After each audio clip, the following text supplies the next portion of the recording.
Salut tout le monde, salut les monégasques, bienvenue pour le dernier débrief, bienvenue, on y est, putain le match de malade, la fin de saison de malade, franchement, on n'avait absolument pas imaginé le scénario de ce soir, impossible, il fallait une victoire, il fallait les gagner à Lens, on n'avait pas le choix, on ne pouvait compter sur personne. Et qu'est-ce qui s'est passé? Le rival de l'AS Monaco qui nous emmène en Ligue des Champions. Nice qui va battre Lyon. Mais c'est un truc de fou, c'est un scénario de fou. De toute façon, cette saison est folle, cette année est folle. Et nous, on a réussi notre objectif. On est en Ligue des Champions l'année prochaine. Putain, on est 3e du championnat. Saison de fou, on est sur le podium. On y est. Et ça se trouve, Manchester United va gagner la semaine prochaine. C'est un truc de fou. Putain, Monaco qui retrouve la Ligue des Champions. Mais comment on va la vivre l'année prochaine? Le retour du public, le retour des supporters. Peut-être un grand mercato. Peut-être un Monaco encore plus fort. Moi, je suis super content. Ça y est, c'est fini. La saison terminée. On va passer les vacances du côté de l'AS Monaco. On va suivre l'Euro. Et ça va être du foot pendant encore pas mal de temps. Et puis il va y avoir le mercato, hein. Moi je vais être à fond sur les réseaux et ça va être de la folie, ça va être dingue. Alors comment débriefer ce match ce soir? On va pas faire comme d'habitude, c'est pas possible, là c'est la fête, là c'est la Ligue des Champions, c'est une victoire d'un groupe extraordinaire. Alors je ferai un bilan sûrement la semaine prochaine ou bientôt pour à tête reposée, mais là ce soir c'est champagne. Je suis désolé, c'est un truc de fou. Le match, voilà, on avait un groupe avec Diop et Jovetic qui avaient disparu parce qu'ils n'étaient pas rétablis. On avait tout le monde qui était là, on était cramé bouilli. On l'a vu ce soir, on l'a vu contre Paris, on l'a vu la semaine dernière contre Rennes. Monaco était foutu sur le plan physique, ça c'est clair et net. Et ce soir, on a tenu. On n'a pas perdu, on a eu du mal, on a perdu la victoire en première mi-temps, Ben Yedder qui s'est foiré devant le but, des occasions, des buts hors jeu, enfin bon bref, Lens était cramé aussi, Lens nous a fait peur aussi en seconde mi-temps, mais on a tenu bon, on a été chercher ce point, et le miracle a eu lieu de l'autre côté, hein, Nice, Lyon. Nice-Lyon, mais Nice qui bat Lyon sur la dernière journée, c'est un truc de fou. En plus, Lyon qui nous a cassé les bonbons il y a quelques semaines en venant gagner au Louis II. Enfin, il nous mangeait comme ça derrière et nous on a tenu. Je pense que la victoire à Rennes la semaine dernière fait aussi beaucoup de bien. Ça a été le dernier gros coup de collier. Cette semaine, on s'est effondré physiquement et on a eu vraiment du mal contre Paris. Et puis là, contre Lens, on a vu que ça marchait. On a été fort en première mi-temps, mais en deuxième mi-temps, on n'a pas réussi. On n'a trouvé personne. Folland, 300 kilos, il n'arrivait plus à mettre un pied devant l'autre. C'était dur pour nous, les supporters, c'était dur pour les joueurs, c'était irrespirable, mais on a réussi l'objectif. Moi, je suis comme un fou. Je suis comme les joueurs, j'ai explosé, j'ai insulté l'arbitre, j'ai insulté les joueurs, j'ai insulté tout le monde, j'ai insulté mon coussin, mon oreiller, ma couette, j'ai insulté tout le monde. Et c'est la délivrance. Vous vous rendez compte? Monaco retrouve la Ligue des Champions alors qu'on a vécu 2 ans de galère, 2 ans de merde. Hein, du Jardim, du Henry, du Moreno et du Covid et de la 9e place et de la Ligue 2 qui nous guettait il y a quelques années. Et là, on y est retourné.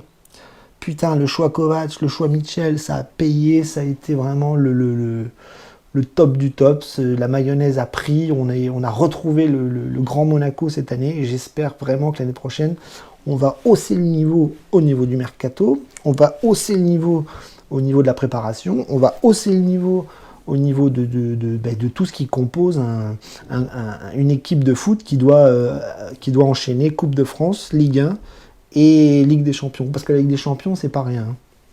Je pense vraiment à la semaine prochaine, j'espère vraiment que Manchester United va faire le boulot, et comme ça, on y va directement. Et puis même si on n'y va pas directement, on va y aller. Monaco et l'Europe, c'est comme ça. C'est une grande histoire d'amour. Que dire de plus? Je ne vais pas analyser le match de ce soir. Ça a été une bouillie offensive. Ça a été une défense monégasque plutôt costaud en première mi-temps et qui s'est fait peur sur 2-3 actions en deuxième mi-temps. Voilà, j'ai trouvé tout le monde cramé. Je vous dis, Folland, il avançait plus. On aurait dit Fabregas. Ben Yedder qui commençait à foutre les ballons à côté. Donc fallait vraiment que la saison s'arrête. Golovin, pareil, il ratait ses contrôles, lui, il ratait ses passes. Caio Henrique qui est beaucoup monté. Gelson qui a essayé, qui n'a pas réussi. Fofana, Tchouaméni qui ont pris des coups. Fofana qui avait l'air cramé aussi. Et puis derrière, voilà, ça a tenu comme ça pouvait. Puis le compte, on l'a très peu vu. Donc voilà, un match. Je pense que c'est vraiment un match gagné là pour le coup sur les dernières forces que pouvaient donner les joueurs. C'est-à-dire que si vous avez, c'est comme une batterie de téléphone, hein, quand vous êtes à 100%, c'est bien, vous pouvez tenir toute la journée. Et puis quand la batterie elle descend, ben vous pouvez pas tenir longtemps. Et ben Monaco, c'était ça sur cette semaine. C'était plus de batterie. Claquer.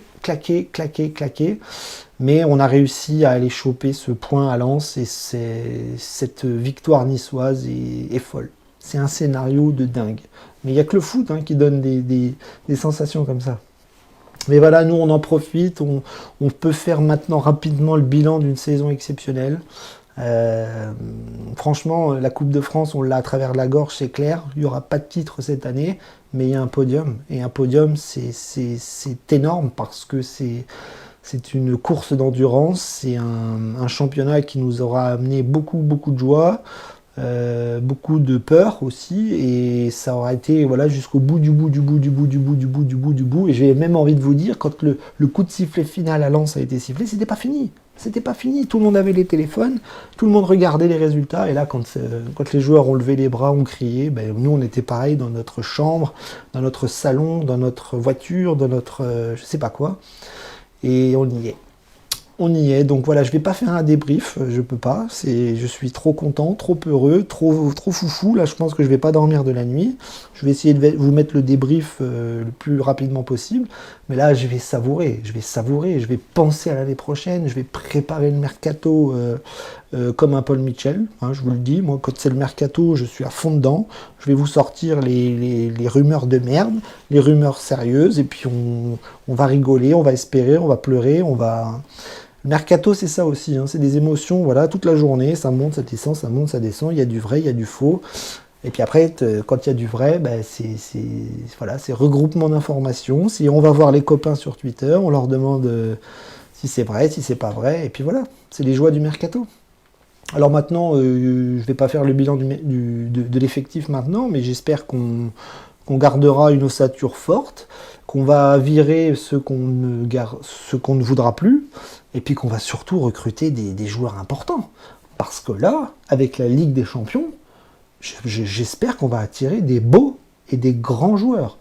Alors je parle pas de nom, je parle des beaux et des grands joueurs, parce que moi je vous le dis, je pense que le mercato de Paul Mitchell, ça va être des mecs qu'on connaît pas du tout, mais qui vont apporter un plus à l'équipe. Moi je le sens comme ça. Voilà, donc bref, on va pas préparer la saison prochaine, là on va savourer l'instant présent, c'est de la joie, du bonheur, c'est la Ligue des Champions, quoi. C'est la Ligue des Champions, c'est les étoiles. On aura les étoiles l'année prochaine, on les aura, j'espère, dans les yeux, mais là, ce soir, c'est fiesta. Voilà, donc je vous laisse, je ne débriefe pas comme d'habitude, il n'y a plus de match à venir, donc il n'y a plus d'objectifs, il n'y a plus rien, c'est les vacances. Et maintenant, on savoure, on boit un coup, et on attend l'Euro. Voilà, on va attendre le mercato. De toute façon, le mercato et l'Euro commencent en même temps, donc ça va être du foot et du foot à partir du 9 juin. Dagueboudigou, profitez-en, buvez un coup, faites la fête, parce que franchement, ce podium et cette Ligue des Champions, c'est une putain de renaissance. Une putain de renaissance.